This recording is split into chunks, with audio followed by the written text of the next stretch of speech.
Chers visiteurs du Salon Prime Vert, chers internautes, bonjour. Aujourd'hui, nous recevons Jean-Christophe Hanna pour la sortie de son livre Sauvons la vie. Merci Bonjour Pascal. Jean-Christophe. Aujourd'hui, on a une conclusion qui est assez dramatique. Production, consommation, pollution. Toi, tu proposes justement des solutions pour aller changer le paradigme. Peux-tu nous dire, dans les grandes lignes, quelle est ton ambition justement ?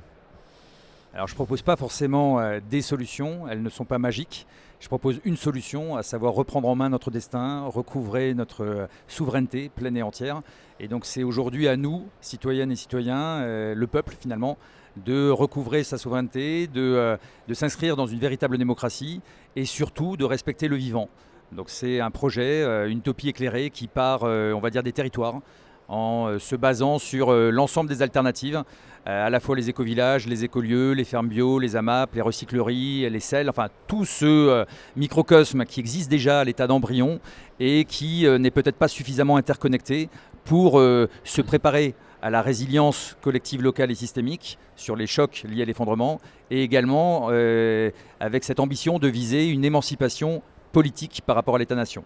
Voilà. Donc avant de parler de tous ces systèmes, Ouais. Aujourd'hui tu ferais quel constat ? Est-ce qu'il y a vraiment un espèce de monde parallèle qui se met en marche ? Ouais. Ou est-ce que c'est vraiment embryonnaire ? Ou est-ce que c'est vraiment sous-jacent et ça va exploser ?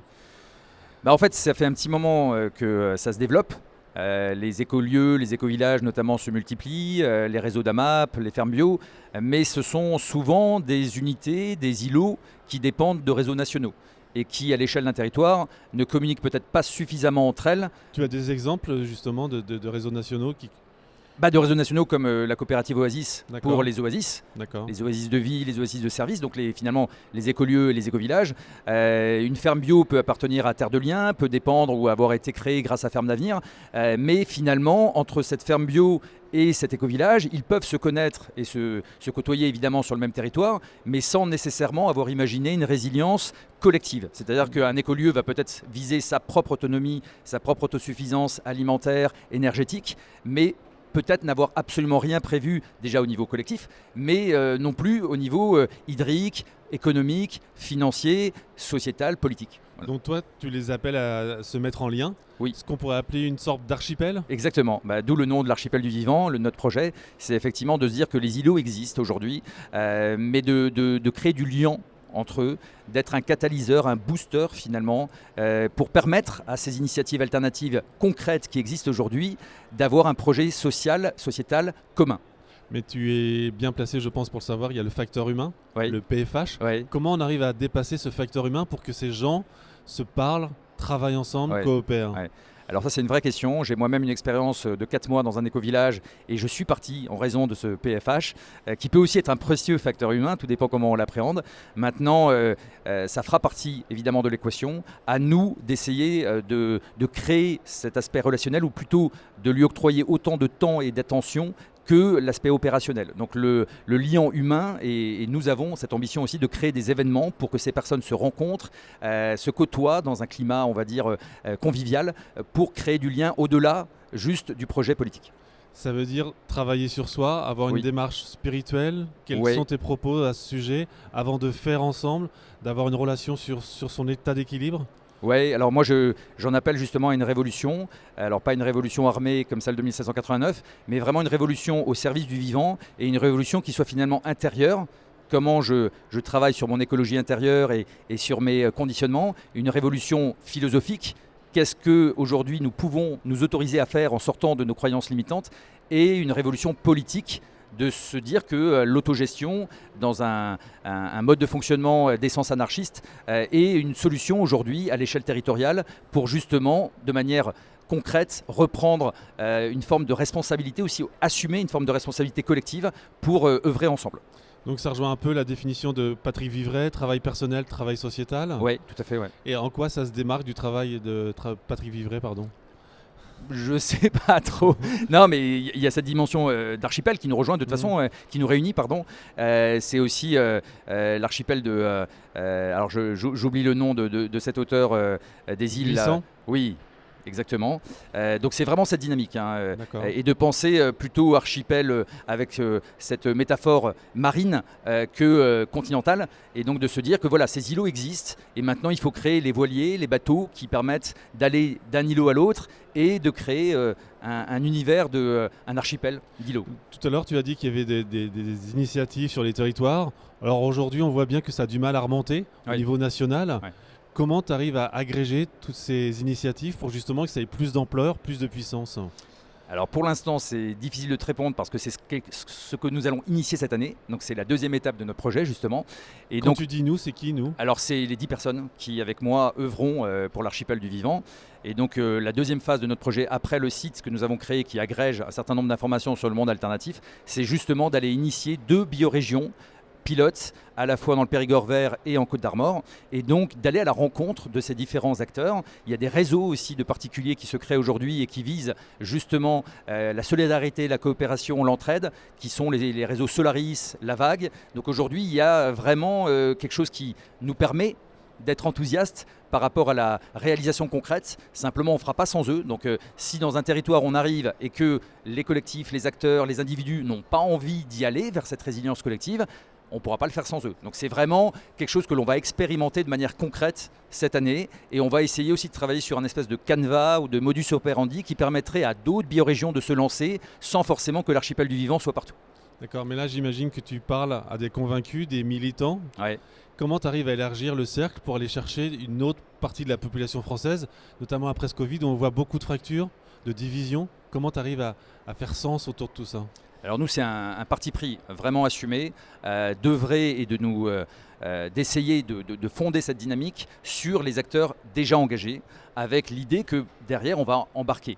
On n'est pas dans une dimension d'essayer de convaincre tout le monde, on va essayer plutôt d'inspirer et d'embarquer en nous appuyant sur les acteurs qui sont déjà engagés. Maintenant, comme je le disais à l'instant, avec les réseaux Solaris et La Vague, on voit effectivement que les clivages créés par la gestion du Covid ont créé chez beaucoup de personnes, qu'elles soient anti-vax ou pas, un sentiment d'urgence, un sentiment de défiance par rapport au pouvoir et par rapport au système dominant qui nous écrase et qui s'autoritarise quelque part. Et donc, il y a, je pense, un terreau plus fertile encore que par le passé pour que ces individus s'associent à une démarche collective des acteurs alternatifs. Tout à l'heure, tu as parlé d'autonomie. Ça veut dire qu'aujourd'hui, tu invites les Français à créer des îlots autonomes. Ouais. Mais quelle est parfois la nuance entre l'autonomie, l'autarcie, le survivalisme? Quel est ton point de vue là-dessus?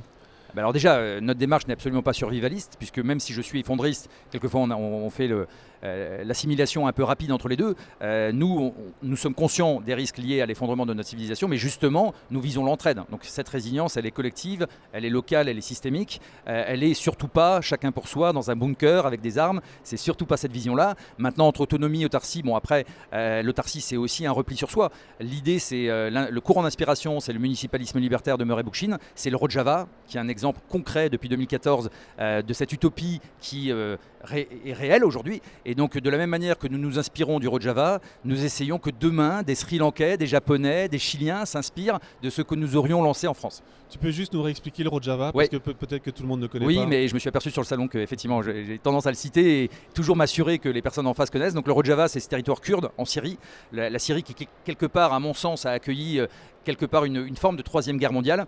Et les Kurdes, et notamment les Peshmerga, donc les soldats kurdes qui ont contribué à bouter Daesh en dehors de ces enclaves, derrière ont proposé à l'ensemble des peuplades qui vivent au Rojava, puisqu'il y a pas mal de peuplades de confessions religieuses aussi, entre les Turkmènes, les Syriaques et les Kurdes, ont proposé un modèle proche de celui donc de Bookchin, puisque Abdullah Öcalan, en prison, a eu un échange on va dire par lettre avec Murray Bookchin, et qu'il a souhaité créer concrètement cette utopie avec des assemblées citoyennes tirées au sort, égalité femmes-hommes, respect des 3 confessions, respect des 3 langues. Même dans les manuels scolaires, on a la possibilité d'avoir les 3 langues qui sont parlées. Et donc l'idée, dans un territoire qui est peu propice, puisque c'est quand même un territoire de guerre, on a là une réalisation concrète qui n'est pas reconnue par les grandes puissances, parce que c'est une alternative au système dominant actuel. Alors justement, on va revenir en France. Tu parles de politique là. On est quelques mois avant les élections, au moment où on enregistre cette vidéo. Ouais. On voit bien que toi, tu essayes de créer de l'archipel, du lien, alors que tous les mouvements qui, on va se dire, socialistes, écologiques en tout cas, qui visent une autre société, n'arrivent pas à se réunir. Donc là, on voit bien qu'il y a une dichotomie entre ton discours, la base et la politique. Comment on arrive à faire cohabiter ces ambitions que tu as, Ouais. ces appels de la société et Ouais. cette défiance à l'égard du politique? Alors moi j'ai voté toute ma vie et ça fait 2-3 ans que je me suis découvert anarchiste un peu sur le tard. Aujourd'hui je ne voterai plus, c'est un choix assumé. Je ne crois plus au Père Noël, le grand soir électoral pour moi n'arrivera jamais. Et même si un candidat, une candidate de la grande gauche, on va dire, entre Mélenchon, Jadot, Taubira et Hidalgo devait se qualifier pour le deuxième tour, et on en est loin aujourd'hui malheureusement, ça ne changerait pas grand-chose à mes yeux. Donc je préfère aujourd'hui construire ce monde en parallèle, en imaginant, encore une fois, c'est un pari, que ce système qui est fondé sur l'État-nation, sur les métropoles, sur les grandes villes, s'écroule lors de ce stade ultime de l'effondrement et de permettre l'émergence de cette société nouvelle en parallèle. C'est quoi pour toi être anarchiste aujourd'hui? Anarchiste déjà, c'est se rapprocher directement de la vraie démocratie en fait. La démocratie directe, le pouvoir du peuple par le peuple et pour le peuple. On ne l'a pas réellement testée, expérimentée. Elle existait peut-être à l'époque athénienne, et encore, les femmes et les esclaves ne participaient pas au débat. C'est vraiment de redonner la souveraineté, de passer de l'élection par le vote à l'élection par le tirage au sort. On assimile souvent dans nos démocraties, qui ne sont pas des démocraties, ce sont des républiques, la démocratie au vote. Or, en fait, on abandonne le pouvoir pendant 5 ans, pendant 6 ans au niveau des mairies. Et finalement, les élus ont un mandat et se trouvent légitimes pour exercer et appliquer la politique qui leur va bien, quelles que soient les promesses qu'ils ont pu tenir pour être élus. La démocratie, ça part du peuple. Et donc ce sont des délégués qui finalement ne sont que des représentants à l'instant T. Et déjà, représentants, on parle de démocratie représentative. En quoi aujourd'hui la démocratie française est représentative de la population? Puisque on l'a souvent dit au moment du mouvement des Gilets jaunes, il y a très peu aujourd'hui d'ouvriers, d'ouvrières, je ne sais même pas s'il y en a à l'Assemblée nationale ou au Sénat. Donc les élus qui aujourd'hui, et encore une fois, malheureusement, ces chambres ne font que valider les propositions de loi du gouvernement, en quoi ces chambres sont représentatives de la population française. Mais justement, tu dis que tu comptes sur que le système s'effondre, mais Oui. aujourd'hui le système repose sur l'élection. Ouais. Donc comment on articule les deux en fait? Parce que si on ne vote pas, ça ne changera pas. Ouais. Donc comment on articule cette... Nous, encore une fois, c'est le pari que de toute façon, l'effondrement civilisationnel est en cours, il est inéluctable puisqu'il a commencé, avec notamment, et ça c'est aussi, on va dire, le combat au cœur de l'archipel du vivant, c'est l'effondrement du vivant. Et il y a évidemment le réchauffement climatique, il y a un certain nombre de dominos, j'en ai listé 12 dans mon précédent livre, et donc aujourd'hui, tous ces dominos sont de plus en plus en train de vaciller, et pour ce qui me concerne, je considère que même la gestion du Covid est un accélérateur de ce que j'appelle la phase ultime de l'effondrement, la phase finale, et que le stade ultime, le moment où ces dominos s'entrechoquent, c'est dans les années qui viennent. Et moi, je souhaite l'effondrement. Alors, quelquefois, on me dit, mais tiens, c'est bizarre parce que l'effondrement, on aimerait l'éviter, on aimerait, voilà. Je ne le souhaite pas pour les dommages collatéraux qui vont être très lourds, et notamment en vie humaine, mais je le souhaite pour que les conditions d'habitabilité de la planète restent préservées, ou en tout cas autant que faire se peut, et que les conditions de vie sur Terre soient préservées, et que l'on puisse encore reconstruire. Et peut-être que cet effondrement est aussi, quelque part, une forme de claque salvatrice pour que l'espèce humaine, collectivement, et notamment les pays occidentaux, bien sûr, se rendent compte de la non-soutenabilité de notre civilisation. Et pour finir et conclure cet entretien, pour que les gens soient plus résilients, qu'est-ce que tu invites à faire très concrètement aux gens qui nous regardent aujourd'hui ? Alors plus résilient, alors ça peut commencer par plein de petits gestes, même si ces petits gestes, à titre personnel, je me les ai tous auto-appliqués, mais non pas en me pensant sauver le monde, ni sauver le vivant, mais plus pour me regarder dans une glace et pour être aligné avec mes valeurs. C'est quoi ces petits gestes? Alors moi, en 5 ans, je suis devenu vegan, antispéciste, locavore, minimaliste, j'ai banni l'avion, le plastique. Aujourd'hui, j'ai abandonné même toute activité rétributive classique. J'ai liquidé ma société il y a 2 ans et demi, et donc aujourd'hui, je consacre ma vie à cette utopie éclairée, le projet que nous portons, en me disant que voilà, pour mes enfants, pour le vivant sur Terre, j'ai le devoir, quelque part, une responsabilité d'œuvrer et de tout donner pour permettre que la situation, tout en gardant une forme de joie et d'amour et de bienveillance, soit la moins chaotique possible. Jean-Christophe, merci. Merci J'invite Pascal. tous les internautes à acheter ton livre. Chers visiteurs du salon, chers internautes, je vous souhaite une belle fin de journée. Au revoir. Au revoir.